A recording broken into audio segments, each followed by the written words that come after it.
Good morning. আমার aquarium জগতে স্বাগতম সবাইকে। সকালবেলা মনে হলো একটা ভিডিও করি, তাই ওদেরকে নিয়ে একটা ভিডিও শুরু করলাম। এই যে গাছগুলো ট্যাঙ্কে লাগিয়ে রেখেছি, তার মধ্যে এইটা হচ্ছে হাইগ্রোফিলা ডিফর্মিস। এখানে একটা অ্যামাজন আছে, এখানে কিছু লাডবিগিয়া রিপেন্স আছে, আর উপর দিয়ে ভ্যালিসনেরিয়া।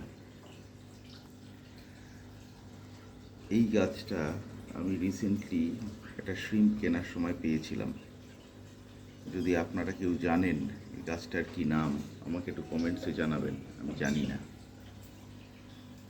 এই বকবুটগুলো বহু বছর ধরে আমার কাছে ছিল, এখানে দিয়ে রেখেছি, তো নিজে থেকেই মসগুলো হয়েছে, আমি তাই এগুলোকে তুলে দিইনি। খুব ন্যাচারাল লাগে দেখতে।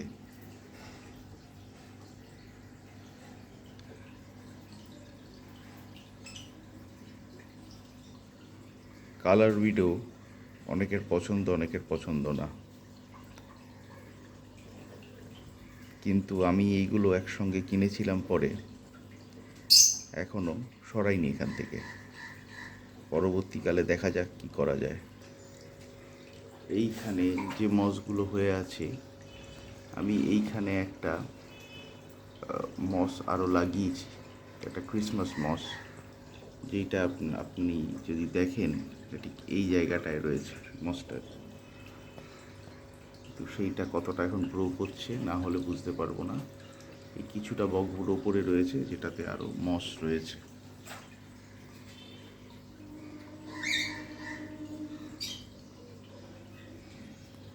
এইখানে একটা মিনিয়েচার জাহাজ রয়েছে, যার মধ্যে অনেকটা মস হয়ে আছে।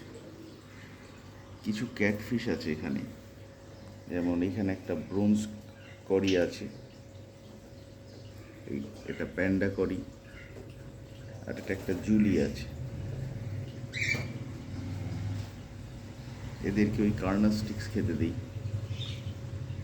ক্যাটফিশের আলাদা করে সেরকম খাবার আমার জানা নেই পাওয়া যাচ্ছে বলে, তাই এরা তলায় যে অন্য মাছের খাবারগুলো পড়ে থাকে সেইগুলোই খায়।